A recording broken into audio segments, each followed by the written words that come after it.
Pasamos a la próxima sección, continuamos avanzando en el contexto cronológico. Desde el primer siglo de la era común hasta el año 200 aproximadamente, estamos hablando, fíjense, el contexto es el mundo talmúdico o el judaísmo rabínico. Dejamos a un lado por el momento Qumran, de la ideología del Qumran, dejamos a un lado también el movimiento de los discípulos de Yoshua y de Yohanan el Inmersor. Vamos a enfocarnos en lo que se registró dentro del mundo talmúdico o rabínico. Tenemos que desde el primer siglo hasta el siglo tercero se registró algo que se le llama la Mishnah, cuyos maestros son denominados como Tanaim. Tanaim significan los que transmiten la información. Ahí se recopila una vez más. No hay distinción entre legalidad y principios éticos y morales.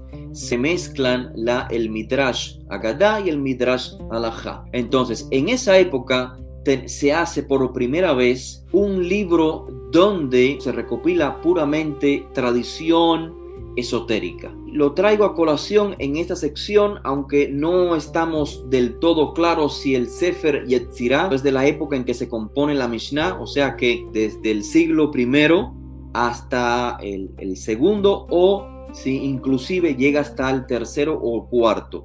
Existen diferentes hipótesis, así que hice en esta ocasión trasladar el Sefer Yetzirah hasta el primer siglo, aunque no estamos totalmente seguros. Bueno, ¿qué es el Sefer Yetzirah? Obviamente no pretendo hacer una explicación completa de su contenido, pero básicamente el Sefer Yetzirah, cuya traducción al español es el libro acerca de la formación del mundo, es cosmogonía. Claro, cosmogonía hebrea.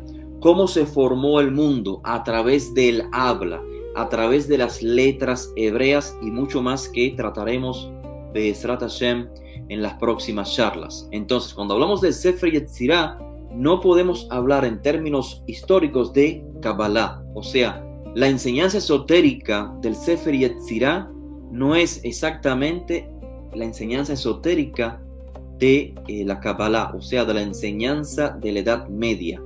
Hay que hacer esa distinción. ¿Y por qué hago la distinción? Porque, por ejemplo, un documento del primer siglo, como lo es el testimonio del discípulo amado, esto es, el así llamado, popularizado libro de Juan, tiene relación esencialmente en lo que él presenta en su primer documento, en su primer capítulo, como al principio existía la palabra, o al principio estaba la palabra. Esta deducción o esta explicación midrashica que hace el autor del libro de Juan tiene mucha referencia, tiene mucha conexión con lo que se registra en el Sefer Yetzirah, es decir, la formación del mundo a través del habla. En el principio existió el verbo o la palabra o el logos.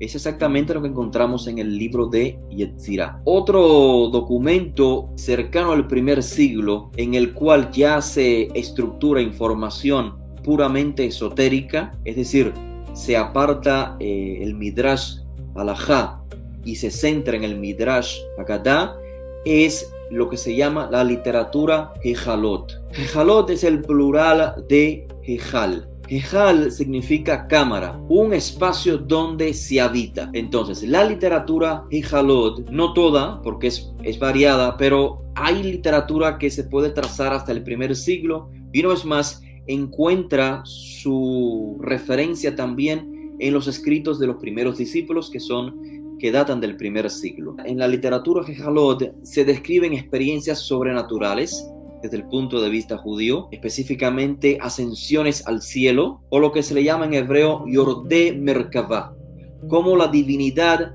baja también a nuestro mundo. Los malachim subiendo y bajando.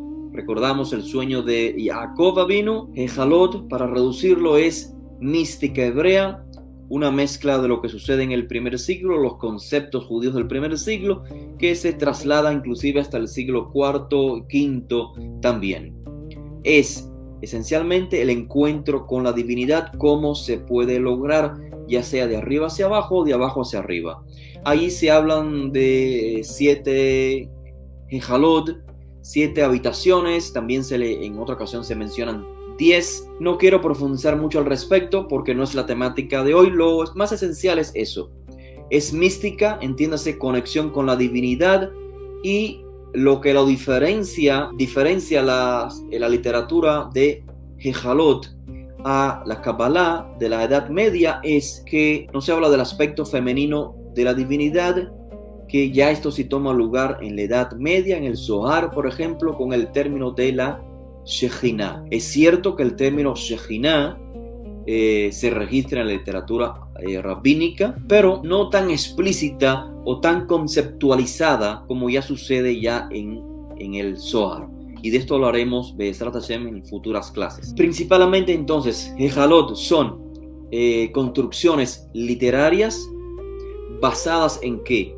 En exégesis, en el midrash de las escrituras hebreas. Por esto es que podemos trazar la fuente de la literatura Gehalot al primer siglo. Y también decir que Gehalot es literatura esotérica que transcurre del primer siglo a, vamos a decir, el siglo V, porque no es más, Gehalot está basado en interpretaciones, exégesis, tanto de la Torá, del Tanaj, así como de ciertas narrativas rabínicas o talmúdicas. Es en este contexto, fíjense, estamos apenas desde el primer siglo al tercer siglo. Es en este contexto donde leemos ya para el siglo V en el Talmud, en el tratado Hagigah, la página 14, la mención de 4 sabios. Voy a quitar rápidamente las notas de la pantalla para poder hablar de manera más directa con ustedes. En Hagigah, ya esto es el Talmud, estamos hablando del siglo V, pero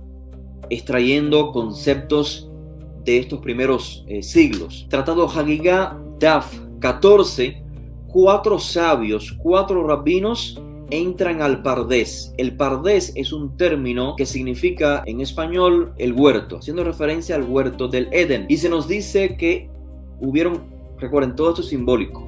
Esto no es literal, esto es simbólico. 4 rabinos, 4 grandes de la época. El rabino Ben Azai, Ben Zomá, el cual mencionamos que estaba soltero, ¿recuerdan? Pues bien, también otro rabino llamado Elisha Ben Abuyá, el cual también es llamado Ajer, es decir, el hereje, porque a fin de cuentas, según la tradición rabínica, se convirtió en apóstata o hereje.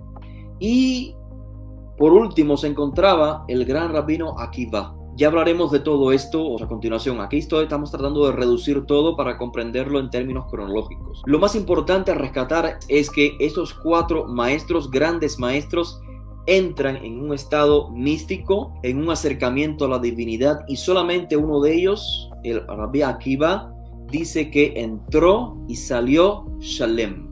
Shalem significa completo. Entró completo y salió completo. Ya hablaremos del significado de estos términos. Lo más importante a rescatar acá es que los que tienen la capacidad de entrar en la mística son maestros distinguidos.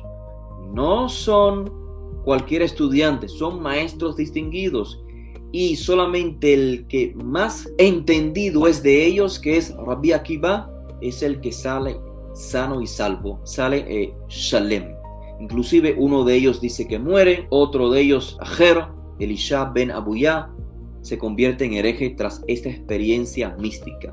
En otras palabras, que este concepto modernista, que todos pueden tener acceso a la mística y a las enseñanzas esotéricas, no existía para la época antigua y está reflejado en esta tradición esotérica. Solo los grandes maestros estudiados y entendidos en la Torá, entiéndase que esto quiere decir gente que vive con ética, con un alto grado de moral, son los que tienen permiso de ingresar al mundo místico hebreo, y aún así solamente los más entendidos, como lo es Rabbi Akiva, sale sano y salvo.